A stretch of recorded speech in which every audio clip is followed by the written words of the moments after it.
au début de la parasha de Vayeshev, qui décrit la relation entre Yosef et ses frères.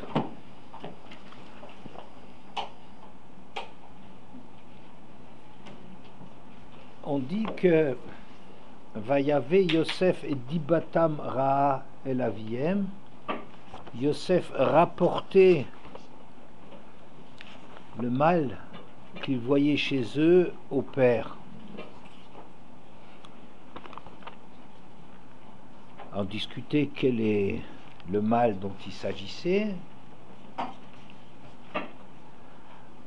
Certains disent qu'il mangeait du Ever Minachai, d'un animal auquel on n'aurait pas fait la shrita. Bon, c'est des opinions là-dessus. Que les enfants de Léa appelaient les enfants des servantes des serviteurs, et qu'il levait les yeux vers les filles du pays. Alors, c'est un très très gros problème, sachant que les shvatim étaient des tzadikim exceptionnels, qu'on puisse les accuser de choses qui sont aussi graves. Pardon? La deuxième chose, c'est qu'ils appelaient les fils des servantes, ils les appelaient des esclaves. Ils rabaissaient les enfants des servantes, considérant que c'était des enfants d'une femme de deuxième ligne, comme des inférieurs. Et Rachid dit qu'ils ont été punis sur les trois choses. Celle qui m'intéresse, c'est qu'ils levaient les yeux vers les filles du pays. Chose qui est très étonnante et inadmissible. Les tzadikim, quoi, ils jetaient des coups d'œil, quoi. Ils trouvaient des shidduchim, mais on ne devait pas épouser les filles de Knan. Alors, qu'est-ce que ça veut dire? Comment on peut les accuser d'une chose pareille? C'est inacceptable. Pas de quoi il s'agit. Et sur ces trois points, dit Rashi Laka, qu'il les a attrapés. Et une des choses, c'est que lui a été exposé à la femme de Potiphar, qu'elle aussi va essayer de le séduire. La vérité, je ne vois pas très bien le lien qui est là-dessus, parce qu'il accusait les autres de quelque chose, disons, qui n'avait pas lieu. Comment est-ce qu'il pouvait, ça c'est déjà ma question, comment Bichlal, on peut imaginer que Yosef pouvait imaginer chez les frères quelque chose qui prêtait comme ça à ambiguïté, comme ça, et quoi, ils tournent autour, quoi, ils sont en train de quoi, de vulgairement parlant, draguer. Chas de shalom, c'est ridicule cette chose-là. Et ensuite, je ne comprends pas du tout qu'est-ce que ça veut dire. Alors, il a été puni parce que la femme de Potiphar, quoi, parce que c'est aussi dans ce domaine-là. Je ne sais pas, je suis pas très intelligent et il y a des choses que je comprends pas. Ne riez pas quand je dis que je suis pas très intelligent, c'est tout à fait possible. Alors, le Zohar présente les choses autrement. Rabbi Yehuda Amar et Dibatam Ra'a, Rabbi Yehuda qui lui commente quels sont leurs mauvais propos, que Moshe Biyaru chez Notnim Enehem Bivnot Haaretz, qui levait les yeux sur les filles du pays. Il y a des éditions dans lesquelles c'est marqué dans la Gemara que Rabbi Shimon, c'est Rabbi Shimon qui disait ça, et Rabbi Yehuda dit il traitait les enfants des servantes comme des esclaves. Quoi qu'il en soit, Vezoui Dibatam Ra'a. Et c'est ça les mauvais propos qu'il avait à rapporter sur eux. Le hanik le chol otan madregot she'enan kedoshot habaot mitzad atuma. Voilà, ça c'est déjà du jargon mystique. Je traduis.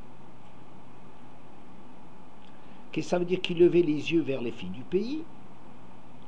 Le hanik pour abreuver, pour allaiter.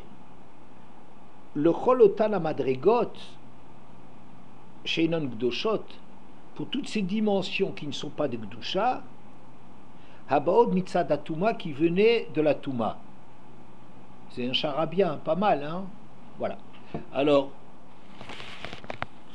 le Zohar parle de qu'est-ce que ça veut dire de lever les yeux vers les filles du pays pour leur donner, si vous voulez, pour leur apporter à ces dimensions goy qui sont tamées, de leur apporter quelque chose. Oui. Et c'est tout ce qu'on dit sur Dibatam Ra'a dans le Zohar. On ne parle pas des autres choses qui sont reprochées à Yosef. Bien. Ah, c'est un peu un charabia, hein, pour abreuver les dimensions de Touma qui ne viennent pas de la Gdusha. Quoi il s'agit, on ne sait pas très bien. D'accord? Et ici, on ne te parle pas de la femme de Poutifar, d'ailleurs, ça s'arrête là. Bien. Alors, donc,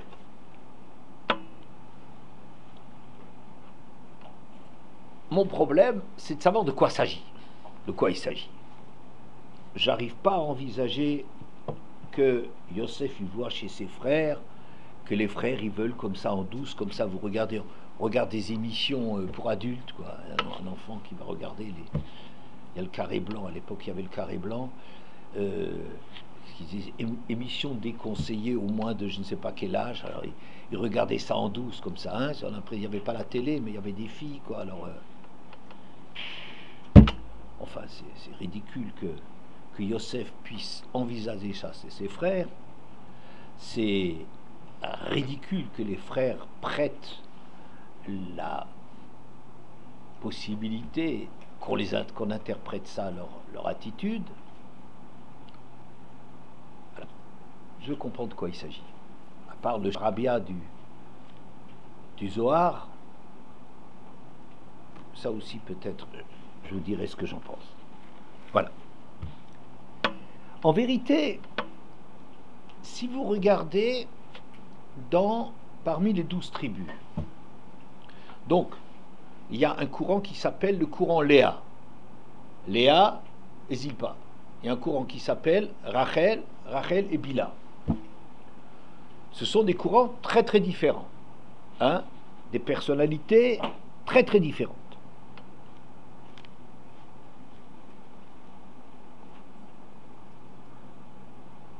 Alors, je dirais, si vous regardez le côté de Léa,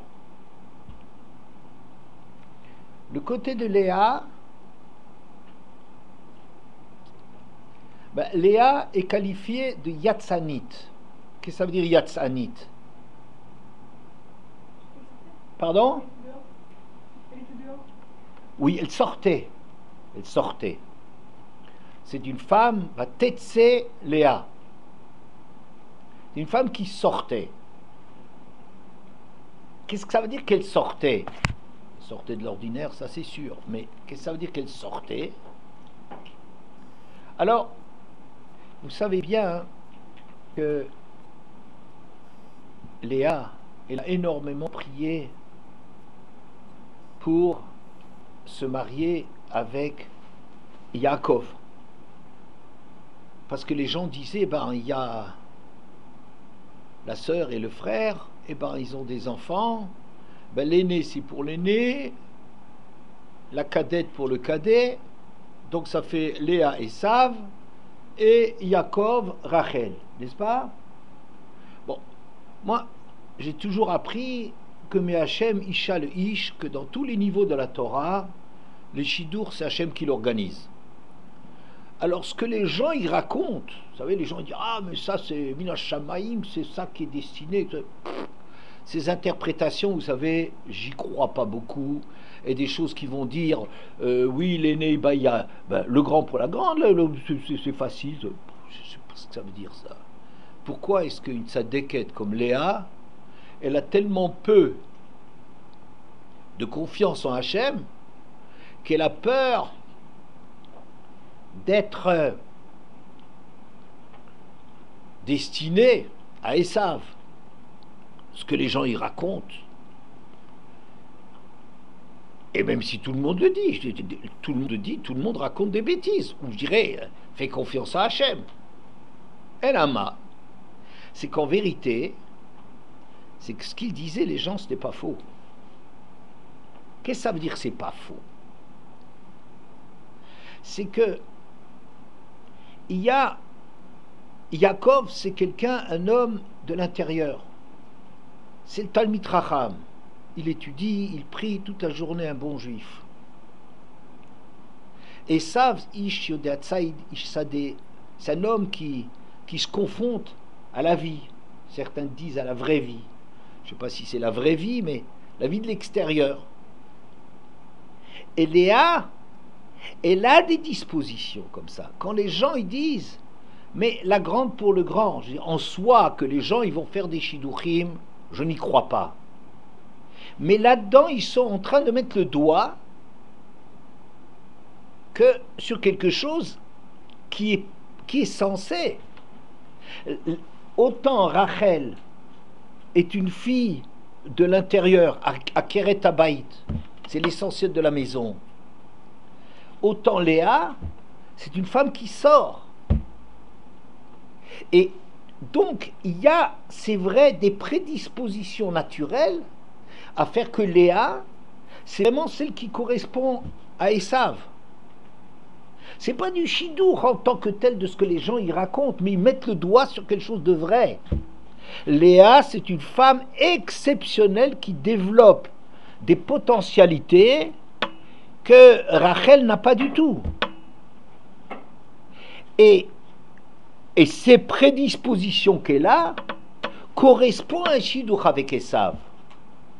Mais quand elle voit que Yaakov, il va dire « Qui es-tu, mon fils ?»« Anochi, Esav bechorecha » c'est moi, Esav ton aîné.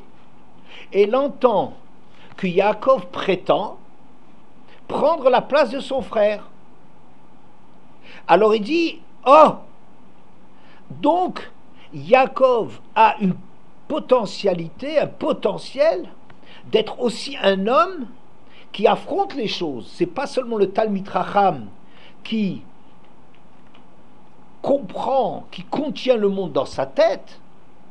C'est pas seulement quelqu'un qui est kashour betfila à Akadosh Baruch Hu, mais il comprend que c'est quelqu'un qui prétend être le vrai Esav. Les anciennes, ils savent bien que je dis toujours là-dessus, Anochi Esav chorecha, Ani bincha Esav. Yaakov, il est plus Esav que Esav n'est Esav. Vous vous souvenez? Parce qu'Anochi, quand on dit la tête, Anochi, ça veut dire c'est moi. Qui es-tu? Qui es-tu, mon fils? Anochi, moi, ma réalité. Esav bechorecha, c'est d'être Esav. Quand Esav il revient du champ, il dit mais qui es-tu? Ani bincha, je suis Ani, je tue il, elle. C'est pas ma réalité profonde. Ça veut dire que Yaakov, il a un potentiel d'être beaucoup plus mashpia, d'avoir beaucoup plus d'influence sur le monde que Esav. Contrairement à l'apparence, n'est-ce pas?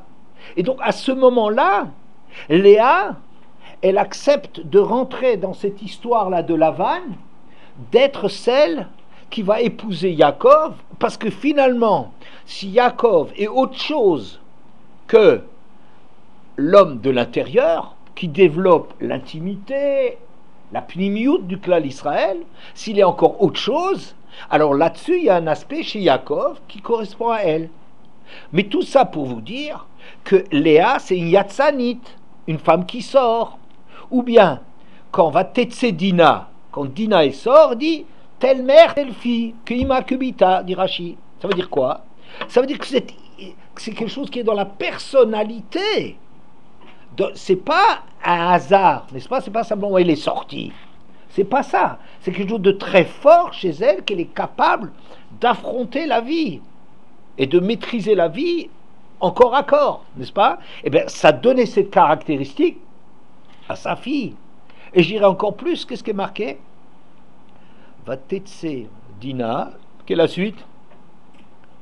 Lirot bibnot haaretz, pour aller voir les filles du pays. Tiens donc, tiens, allez voir les filles du pays. Hein?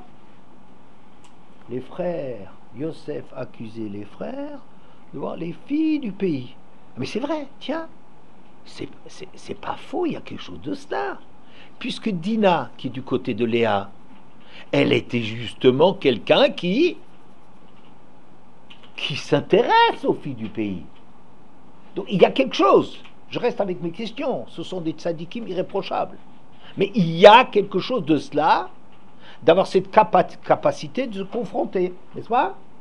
Voilà.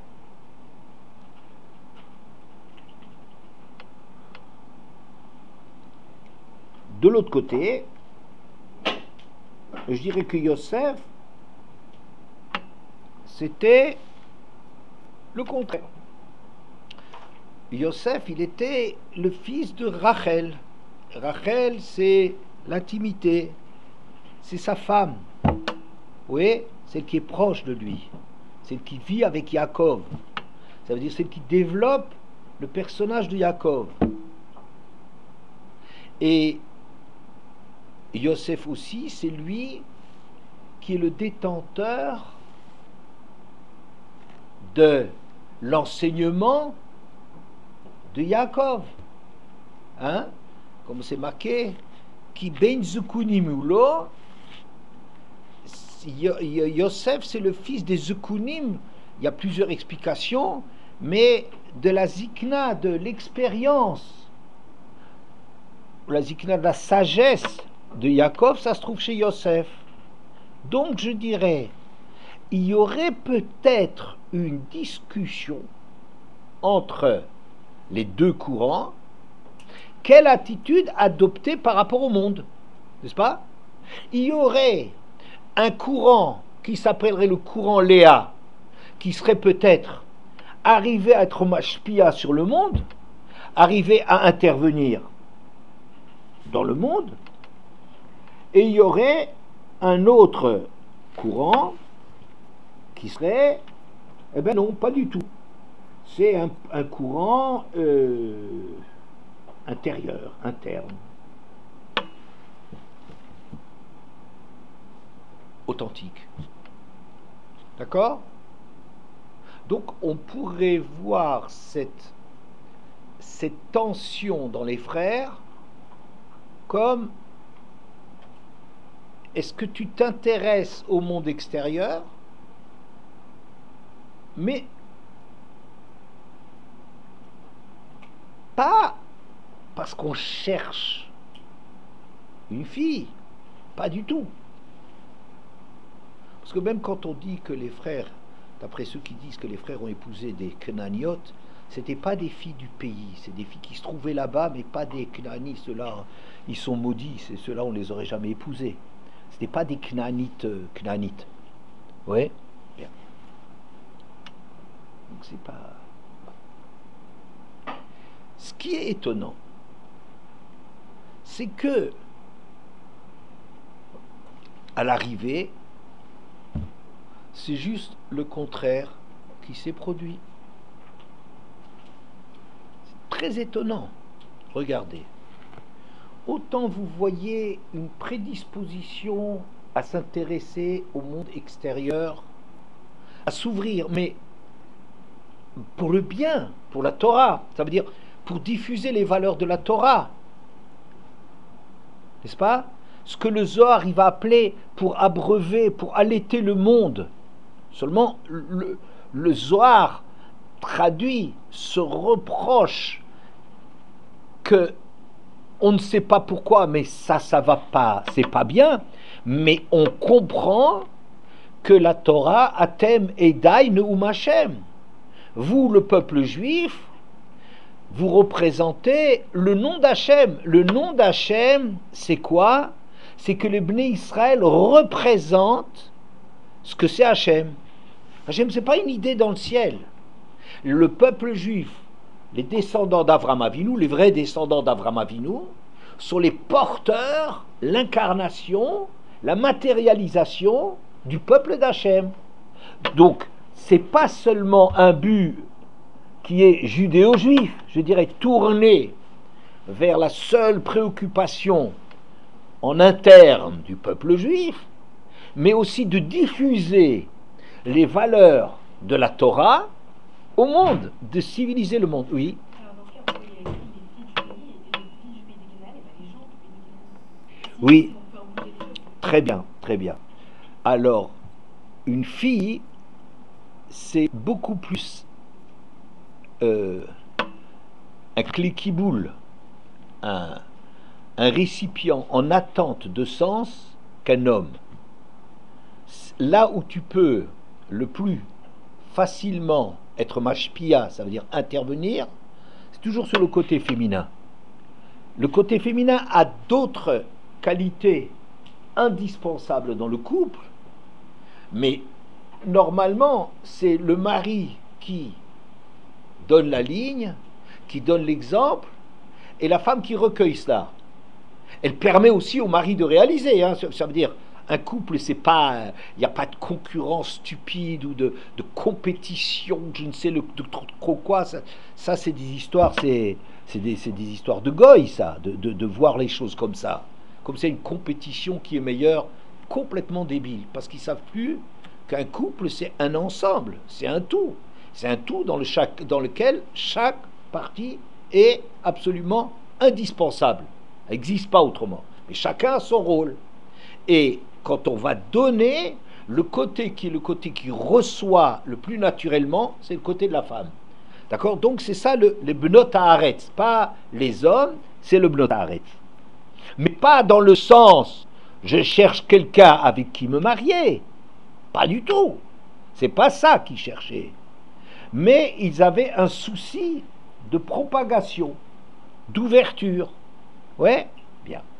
Et donc, ce qui est étonnant, c'est que Léa, qui est donc le courant pour sortir, pour affronter le monde, eh bien Léa, finalement, ses enfants, c'est à l'inverse. Ils sont les enfants de l'intérieur du peuple juif. Ve'et Yuda beno shalach lorot lefanav goshna. Yaakov, quand il allait descendre en Égypte, c'est tout le parchiot actuellement, il a délégué Yuda en avance le Horot Torah pour ouvrir un Beth Midrash à Goshen, pour qu'un endroit soit vivable pour les Juifs. Il faut de l'oxygène, il faut de la Torah, il faut l'air de la Torah. Qui c'est l'air de la Torah? Qui c'est le creuset des valeurs juives? Yuda. Tiens, c'est drôle. Et puis regardez dans l'histoire, Yuda, c'est ça la tradition authentique du peuple juif. Le roi, c'est Yuda. Le Mashiach, Ben David, Yuda. Ça veut dire que tiens, il s'est opéré quelque chose d'un peu bizarre. Yuda, qui a des prédispositions naturelles à sortir, c'est finalement celui qui a été préposé à développer l'authenticité du peuple juif. À l'inverse, c'est incroyable avec Yosef, qui était celui qui dénonçait l'ouverture vers l'extérieur, mais s'il y a quelqu'un dans l'histoire du peuple juif qui est vers l'extérieur, mais c'est Yosef à 120%. Pourquoi? Yosef sitno shel Esav. Pour arriver à se confronter au monde de l'extérieur à Esav, c'est quand Yosef est né que ça y est, on peut affronter le monde. On a un Yosef qui peut se confronter avec. n'est-ce pas? Ou bien Yosef, et c'est lui qui a nourri l'Égypte. C'est lui qui est le juif. Dans les juifs de cour, quand on parle des gens qui étaient à l'extérieur, c'est toujours du côté de Yosef et de Mordechai qu'on a les exemples. C'est ce côté-là. C'est le juif qui est parmi les nations et qui impose ou qui traduit, je ne sais pas, la dimension juive des choses. Oui. Ensuite, c'est marqué à propos de Yosef, Bechor Shoro Adarlo, Karner Em, Karnav, Baem, Amim Yonagach Yardav, Afse Aretz, Vehem, Rivebot, Ephraim, Vehem Alfe Menaché. Il a des cornes pour attaquer le monde, pour enfoncer le monde, avec lequel il peut attaquer jusqu'au bout du monde. Et vous savez bien qu'à Hanouka, avec les Grecs leur disaient Kitu lachem al keren ashor, allez inscrire sur les cornes du taureau She'en lachem chelek beloke Israël. Vous avez vu non, ce texte, hein, c'est un classique. Il y a quelques interprétations classiques.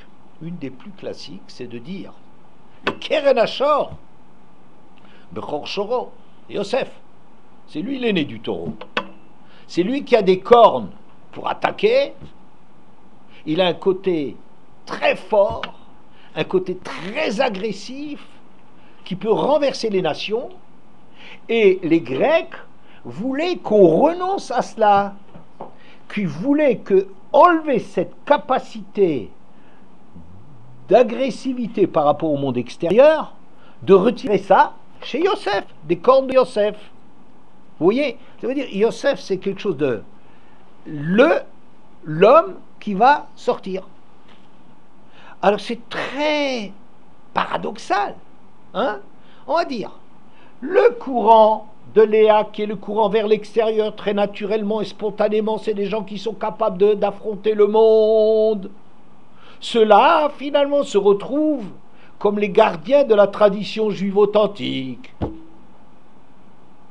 Et le courant de Yosef, qui est un courant authentique, qui est le courant de la nature profondément juive du peuple juif, c'est lui qui va se retrouver parmi les nations. Vous voyez, c'est ce qu'on appelle comme figure de style un chiasme.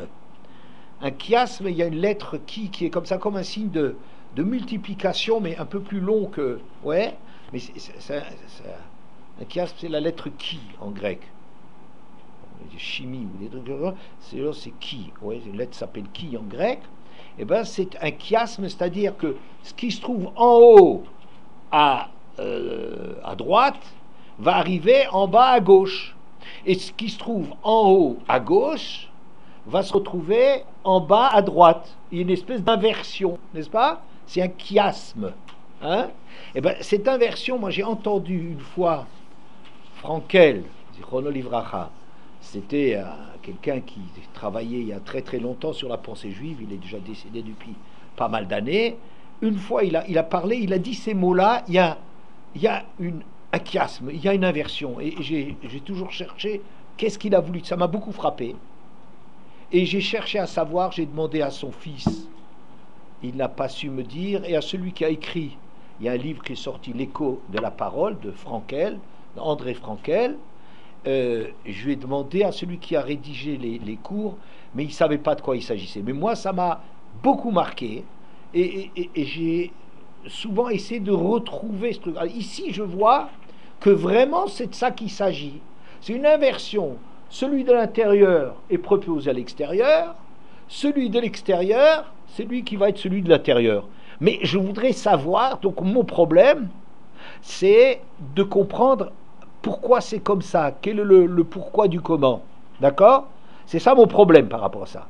Je n'ai pas oublié ma question du départ de m'étonner de Yosef avec les filles du pays. Maintenant, on commence déjà à entendre quelque chose, n'est-ce pas? On commence à entendre quelque chose sur les filles du pays, c'est-à-dire la hashpa'a, que ce que Yosef veut, ce que les frères veulent influer sur le monde, Yosef, naturellement, ne peut pas supporter cela. Il les accuse de s'assimiler, oui, mais c'est pas qu'il court derrière les filles. Jamais de la vie. Personne ne parle de cela. Oui. Mais le Zohar dit, le Hanik, l'Otan Madregot, Abal Mitzad Atuma, d'abreuver, de nourrir aux côtés de la Touma. D'accord? Ça, on ne sait pas encore très bien de quoi il s'agit. Hein? Mais au moins, on voit quel est le fond du débat, et éventuellement, le Zohar n'en parle pas, mais de la femme de Poutifar peut-être là-dedans. N'est-ce pas? Bien. J'avance. Alors, à l'occasion de Hanouka, en vérité, c'est un cours que j'avais déjà préparé pour Hanouka, mais vous étiez en balade, je crois, non, la semaine dernière? Non, c'était moi qui étais malade. On aime bien dire que c'est la faute des autres. Voilà. Comme tout le monde, je suis comme tout le monde. Alors, il y a un texte qui dit la chose suivante. Vous savez que quand ils ont fait le Chet HaEgel, Hachem a donné une marque d'affection pour leur montrer qu'il les aimait toujours autant. Et quand quelqu'un vous savez, quand quelqu'un a déçu ses parents, il n'est pas très rassuré sur leur amour parce qu'il sent bien qu'il les a trahis, qu'il les a déçus, n'est-ce pas? Alors, il a besoin comme ça de preuves encore plus d'affection. Kadosh Baruch Hu, il n'a jamais été aussi proche qu'après la tchouva du Chet HaEgel. Comme ça, comme pour montrer, mais je vous adore. Oui, parce que c'était dur pour les Bnei Israël qui ont trahi Hachem avec le Egel Hazav, avec le veau d'or. C'est dur pour eux, après, de s'imaginer pardonner. Oui. Donc Hachem, il a dû en faire, si l'on veut, encore plus. Et dire, mais je vais vivre avec vous maintenant. On ne va jamais être aussi proche que maintenant. Hein? Alors, donc, ils ont eu l'ordre de faire le Mishkan. En 2 jours, ça c'était à Yom Kippour, quand il a descendu les 2 tables de la loi. En 2 jours, ils ont ramassé tout ce qu'il fallait, l'or, l'argent, tout ce qu'il fallait, comme 13 produits pour faire le Mishkan. Et le Mishkan a été terminé, vous savez quand? Pardon? Très bien, le 25 qui se lève. Quand est-ce qu'il a été inauguré, le Mishkan?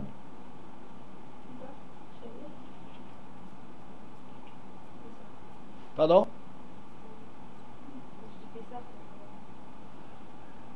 C'est toi qui es la plus proche. Le premier Nissan. Jusqu'à là, c'est comme si Moshe l'avait dans son stock, il construisait, il démontait, il remontait, etc. Quand est-ce que le Mishkan a été dressé pour de bon? Le premier Nissan. D'accord? Mais, ce qui est intéressant, cette date du 25 qui se lève, où le Mishkan était déjà potentiellement là, elle est restée. C'est une date. Et donc, quand on a fait la guerre pour Hanouka, on a retrouvé Hanouka fait le 25 qui se lève, c'est la date où le Mishkan est de nouveau purifié. Vous y êtes? Donc, il y avait le Mishkan a fonctionné en 3 temps. Premier temps, le Mishkan est prêt le 25 qui se lève 2449, juste après, quelques mois après la sortie d'Égypte. Deuxième étape, il n'est pas encore monté, il n'a pas sa place encore. Il est là, on le monte, on le démonte, on s'entraîne là-dessus, mais sa place ne va être établie que le premier Nissan, qui vient après. D'accord? Bien. Mais il est resté de cette histoire de la capacité du 25 qui se lève d'avoir un Mishkan, il est resté cette potentialité qui va être utilisée contre les Grecs. Ça marche? Vous voyez le topo, les 3 temps, 25 qui se lève, premier Nissan, et 25 qui se lève par la suite contre les Grecs pour purifier le Mishkan. Qu'est-ce que ça veut dire, cette histoire? Ça veut dire que l'histoire, comme dans la vie de chacun de nous, elle se décompose en deux phases. Il y a une phase d'Aliyah, une phase de progrès, une phase où les choses elles vont bien. Et il y a des phases de déprime, d'obscurité, de difficulté. Rav Wolbe, il parle de ça dans un des premiers chapitres de Alishour, Yemei Ahava ve'Yemei Sina, qu'il y a des périodes dans la vie faciles et il y a des périodes dans lesquelles il faut ramer. Autant c'était facile dans certaines périodes, on arrive dans ce qu'on fait, on sent la réussite. J'appelle ça la Siyata Dishmaya, tout simplement, que ça marche. Autant il y a après des périodes qui sont de broch comme ça, de cassure, de difficulté, ça va plus. Autant avant je comprenais, autant avant je pouvais faire des chidushim, autant avant j'arrivais à avoir des relations bien avec les autres, autant maintenant il y a des obstacles, c'est difficile. Ouais. Regardez maintenant si vous comparez Nissan et Kislev, eh ben c'est ces deux choses. Nissan, ça s'appelle, pourquoi ils sont sortis en Égypte, Bechodesh HaKosharot, le mois où les choses étaient cachères, ou que yachar. Kacher, c'est que yachar, ce qui est droit. Comme ce qui est droit, comme ce qu'il faut. Oui. Qu'est-ce qui est droit? C'est ce mois du printemps qui n'est ni chaud, ni trop chaud, c'est pas encore l'été, ni trop froid, c'est pas l'hiver, c'est une espèce de... Vous sentez bien la nature, la vie, elle, c'est le printemps, c'est l'éveil de la nature. Ça, c'est la faculté d'arriver parce qu'on a une Siyata Dishmaya, ça marche, on réussit, des phases de réussite. D'accord? Ça, c'est le premier Nissan. Le 25 qui se lève, c'est le contraire, c'est la nuit noire. Vous savez bien que toutes les civilisations, au moins du nord de l'Europe, avaient tous des sapins de Noël, l'arbre toujours vert. Mais c'est pareil que c'est sorti que c'est au XIIIe siècle. Bon, leur religion, on a mis du temps à se construire, mais c'est des choses qui se... Tout le monde a eu ce problème de l'angoisse de la nuit. On dit même Adam Arishon avait l'impression que le monde allait vers sa fin parce que les jours diminuaient et tout, et il croyait que c'était à la suite de la faute qu'il avait désobéi à Hachem, et que ça y est, le monde était voué à la disparition. Oui, et le top du summum, c'est l'hiver. C'est autour à peu près du 21-22 décembre, c'est à peu près, c'est le summum, le top, le solstice d'hiver, la période la plus noire de l'hiver. D'accord? Alors maintenant, le problème est comme ça, que pour réussir, il y a deux phases. Il y a une phase de découverte. Il y a une phase où se révèle notre potentiel. Quand ça va bien, on arrive à écrire, on arrive à rédiger, on arrive à parler à Hachem, on arrive à parler aux autres. C'est des périodes où on est porté. Ouais. Et ces périodes sont très très importantes parce qu'elles nous montrent un peu nos cheifot, à quoi il faut viser, de quoi tu es capable. Mais pour acquérir les choses, c'est illusoire d'acquérir les choses quand tout va bien. Les gens qui croient que parce qu'ils ont des facilités, ils ont acquis quelque chose, ils n'ont rien acquis. Ils ont juste l'illusion de s'y croire, mais ils n'y sont pas.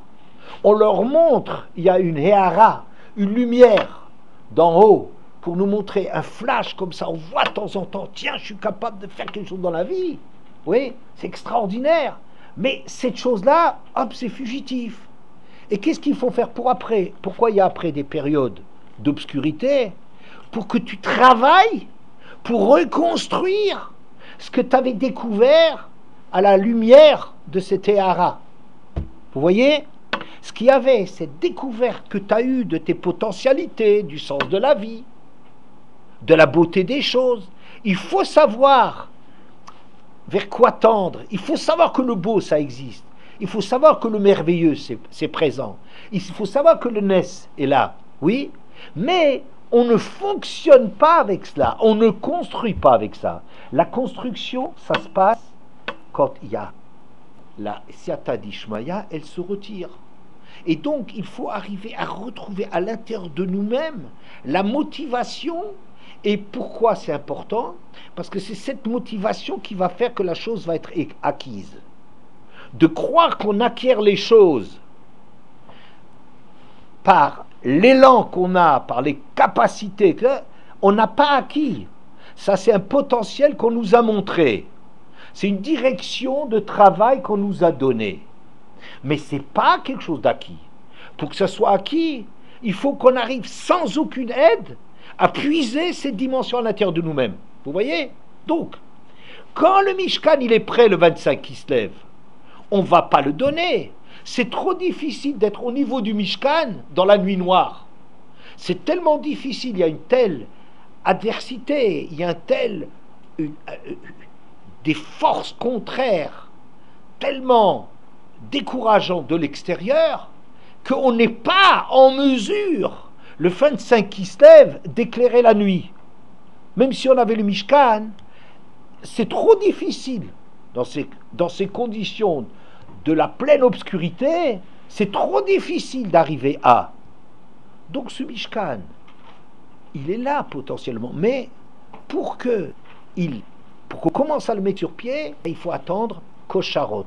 Rodesha Kosharot, ce mois qui a toutes les qualités de l'éveil de la nature, du printemps, ni chaud ni froid, conditions extérieures et tout ça, ça aide, c'est porteur. Donc, quand on va inaugurer le Mishkan, c'est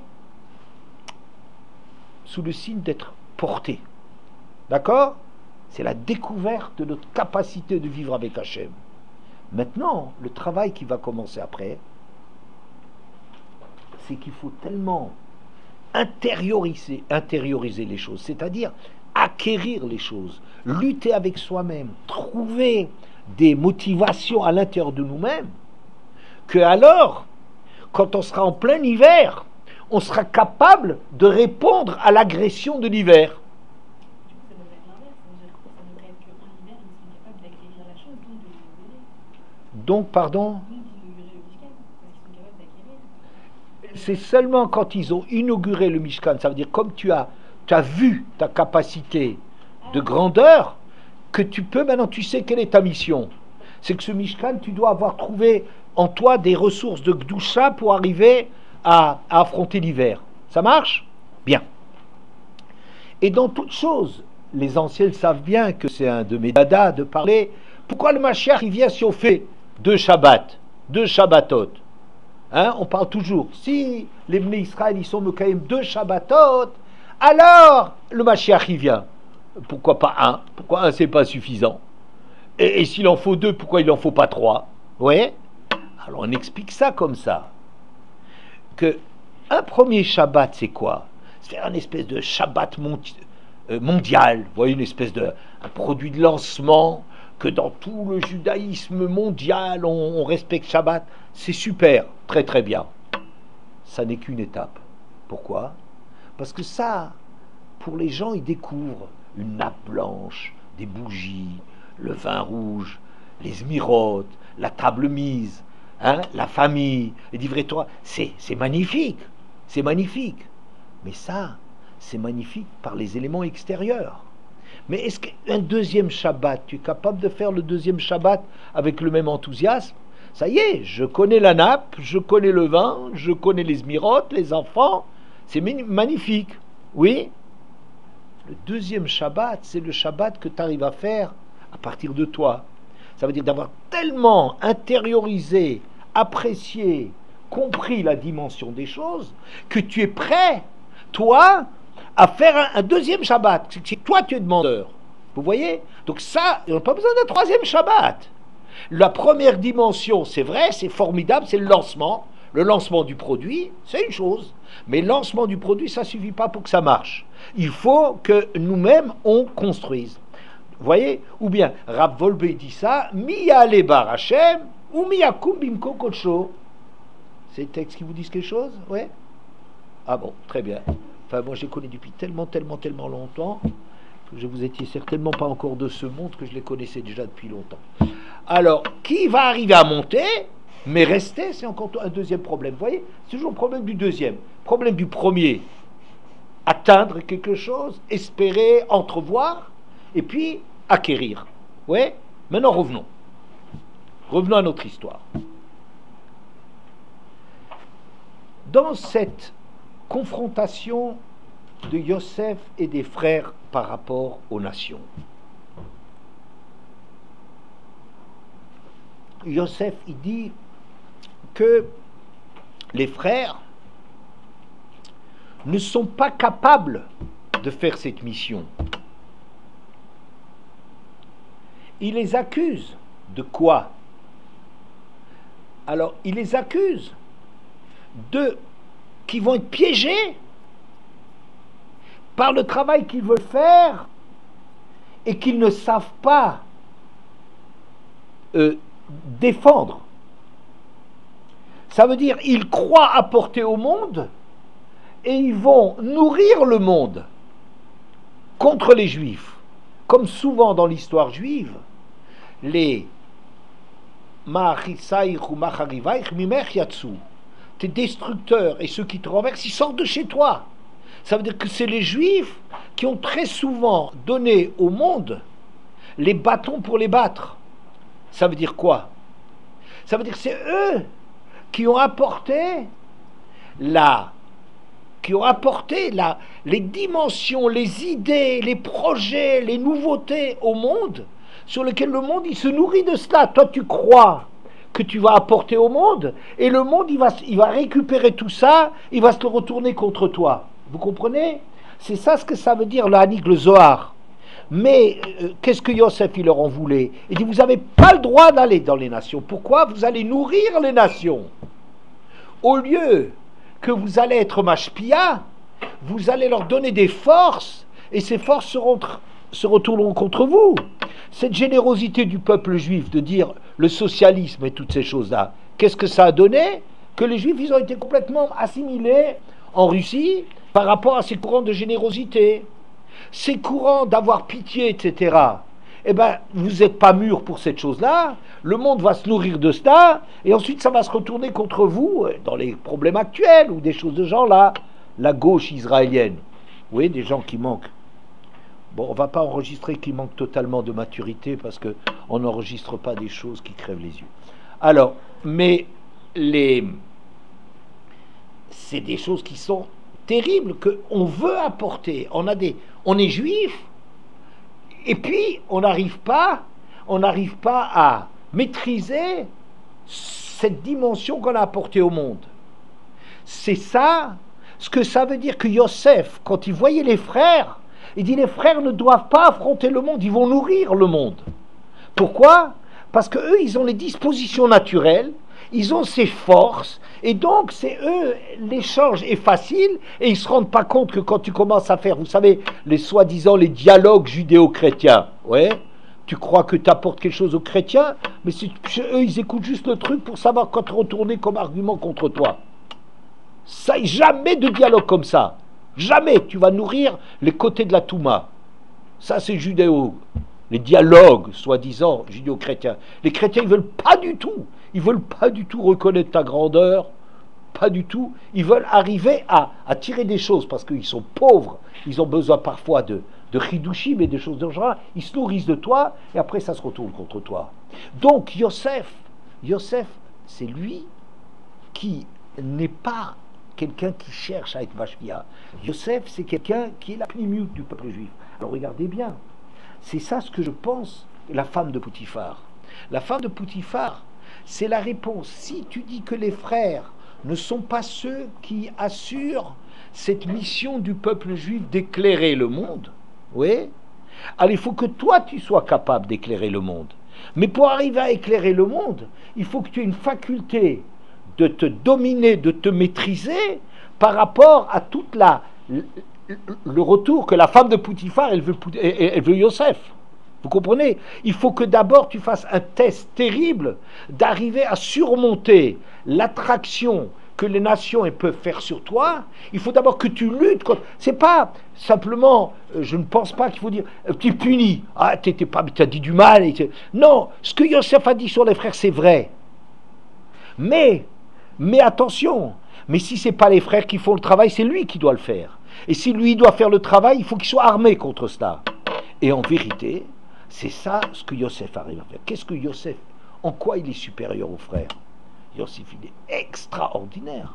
Vous savez, Yosef, dans les rêves, ça, il a une capacité de voir l'origine des choses.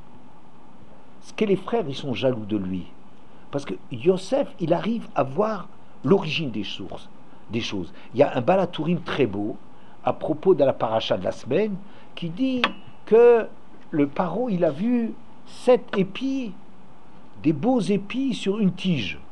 Et après, c'est marqué, il a vu 7 épis qui étaient battus par le vent, desséchés et tout ça. Vous voyez, les mauvais épis. Ou le paro, quand il raconte l'histoire des vaches, il raconte 7 belles vaches qui sortaient du Nil, et ensuite 7 vaches, après eux. Dans le rêve, en vérité, c'est aussi marqué qu'ils montaient après. Mais comme Paro, il raconte, voilà. Le Balatourim, il dit, il y a 3 fois dans la tradition, c'est marqué Al-Kane Echad, sur une tige. 2 fois dans les rêves, quand le Paro, il a rêvé, 7 épis sur une tige, quand il a rêvé et quand il le raconte à Yosef, et une fois, où est-ce qu'on a une tige, un canet, echad? La menorah. La menorah, c'est aussi, il y avait l'axe central et tout le reste partait de l'axe central. Vous voyez? Dans les bons rêves, c'est des rêves où tu vois l'origine des choses, où tu arrives à comprendre les choses. Les mauvais rêves, tu es devant le résultat. C'est 7 épis en ordre dispersé, 7 vaches, 7 épis. Les choses telles qu'elles viennent dans ton monde à toi, mais ce n'est pas ordonné. C'est toi qui veux trouver des explications illusoires là-dessus. Comment est-ce que tu vas faire des séries, comment comprendre les choses? Mais la réalité, quand les choses, elles émanent d'une origine, quand tu vois l'origine, alors tu arrives à agir. Parce que c'est d'où ça vient, tu sais comment agir. Mais quand les choses, elles sont mauvaises, elles sont en ordre dispersé, tu ne sais pas comment. Tu es un peu passif, où tu reçois les coups et tu essayes d'intervenir, mais tu n'as pas la maîtrise des choses. Yosef, c'est toujours l'homme qui sait toujours faire remonter les choses à leur source. C'est pour ça que Yosef, il est capable, dans la relation avec les nations, d'imposer quelque chose aux nations, pas d'être mouche-pas. Il n'est pas sensible à la femme de Poutifar. Il a travaillé cette chose-là, il a une force intérieure de folie, mais cette capacité de voir les choses, le monde d'Hachem. Vous voyez bien, les frères, ils n'arrivent jamais à se pardonner le fait d'avoir vendu Yosef. Oui. Et Yosef lui dit, pas du tout, pas du tout. C'est Hachem qui m'a envoyé. Et même si vous voulez du mal pour moi, vous avez été que les instruments d'Hachem. Mais tout c'est Hachem qui fait. Vous regardez, Yosef, il raconte. Les frères, ils n'arrivent pas. Ils n'arrivent pas à se pardonner le fait d'avoir vendu Yosef. Vous savez pourquoi? Parce que les frères, ils ne sont pas des gens, des visionnaires comme Yosef. Eux, ils voient que l'action de l'homme, elle est grave, ils agissent, donc ils ne peuvent pas se pardonner. Mais nous, on a vendu Yosef. Vous comprenez? Nous, on était cruels envers Yosef. Alors que Yosef, il peut leur pardonner. Pourquoi? Parce que Yosef, comme il voit d'où ça vient, les choses, il arrive à voir les choses de plus haut. Il dit, vous avez été des instruments tout au plus pour que moi je sois là pour préparer le terrain. Vous voyez, cette grandeur de Yosef, elle va faire que Yosef, dans l'échange avec les nations, il va pas être piégé. Il pourra apporter au monde, et le monde ne peut que recevoir de lui. Et lui, il n'y aura pas de truc en retour. Ça sera une vraie Torah qu'il rapportera. Alors que les frères, vous savez, les frères, c'est ça ce que Yosef dit. Si vous croyez que tel que vous êtes, parce que vous avez des prédispositions naturelles à affronter le monde, parce que vous êtes doués, vous êtes très forts, vous croyez que pour ça vous gagnerez, vous savez, vous ne gagnerez rien du tout, vous allez vous faire dévorer par les autres. Et c'est pour ça que les Grecs, ils ont bien senti que c'était Yosef qui était l'ennemi. C'est pas les frères. Qu'est-ce qu'ils ont fait quand ils ont traduit la Torah en grec? Qu'est-ce que ça veut dire? Ils ont apporté le monde, la lumière. Il n'y a plus de juifs, il n'y a plus de goïm. Tout c'est la vérité, la chokhma, la réflexion. Oui? la philosophie et tout ça. Ils sont dans un monde comme ça et ils ont noyé les Juifs là-dedans. Les Juifs ont été assimilés par cela. Pourquoi? Parce qu'ils ont gommé les différences. Il dit, enlève Dieu de cela, on est tous des êtres humains, on est tous dans le même monde, etc. Et ce langage-là, qui est un langage faux bien évidemment, mais c'est un langage qui s'est retourné contre les Juifs. Oui, alors que Yosef, et je terminerai là-dessus, sur une Gemara, dans Avodah Zarah Mem Gimel, Amud Aleph, 43a, elle décrit quels sont les ustensiles sur lesquels tu dois craindre que c'était des choses destinées à l'idolâtrie. Donc ils sont interdits de profiter. Hein? Tant que son propriétaire Goy n'a pas renoncé à leur idolâtrie, ces objets sont interdits. À la Mishnah, elle a cité 3 choses. Un truc sur lequel on a représenté le soleil, un sur lequel on représente la lune, et un qui est drachon. Drachon, c'est un serpent ou un dragon. Oui, c'est pas exact. Bon. Quand il y a ces images qui sont représentées sur un ustensile, et que c'est un ustensile qui a, dit Rabban Shimon ben Gamliel, un rôle important, pas un pot de chambre, mais quelque chose de bien, de la belle vaisselle, alors là, attention, c'est une vaisselle qui a toutes les chances qu'il soit consacrée à l'idolâtrie. Rabbi Yehuda, il dit, il y a encore 2 formes, il y a 2 formes qui sont suspects. Une femme qui allaite et un homme qui est un géomètre qui arpente le pays et qui ensemence la terre. La femme qui allaite, c'est, dit la Gemara, c'est une allusion à Chava. C'est elle qui a nourri le monde. Quand tu vois une femme avec un bébé qu'elle allaite, dans leurs ustensiles d'autrefois, tu as, dit Rabbi Yehuda, à te méfier que ce soit un truc d'idolâtrie. C'est Chava, et là quelque part l'idolâtrie de la mère nourricière. Et le deuxième, c'est Sarapis. Sarapis, c'est Yosef. Tiens donc. Yosef, c'est une idolâtrie dans les nations, parce que c'est celui qui a mesuré, qui a civilisé, qui a nourri le monde. Dans les moments de famine, c'est Yosef qui a nourri le monde. Vous voyez, regardez cette chose. Et Apis, d'ailleurs, dans les divinités égyptiennes, c'était un bœuf. Un bœuf, tiens donc. Un bœuf, Bechor Shoro. Oui. Rabbi Yehuda, mais ça c'est Yosef, cette histoire-là. Les nations, ils ont divinisé Yosef. Pourquoi? Parce que c'est le père nourricier. La mère nourricière serait celle à la création, la mère de tout vivant, Chava, et une autre idolâtrie. Donc on voit que Yosef, quand lui, il a été perçu par le monde, il n'y a pas d'échange. Yosef a fait bénéficier le monde de ses qualités. Oui, il n'a pas fait de l'échange culturel qui aurait abouti à ce qu'il soit assimilé. Yosef, il a apporté au monde, il a nourri le monde. Et c'est pour ça que c'est Yosef qui a, lui, la pnimiout, qui a priori n'est pas l'homme de l'extérieur, c'est lui qui, en travaillant ses midotes d'intériorité et de comprendre l'origine des choses, c'est lui qui peut apporter quelque chose au monde. Mais les autres qui croient apporter quelque chose au monde, au bout d'un certain temps, ça se retourne contre eux, et c'est ça ce que Yosef reprochait aux frères.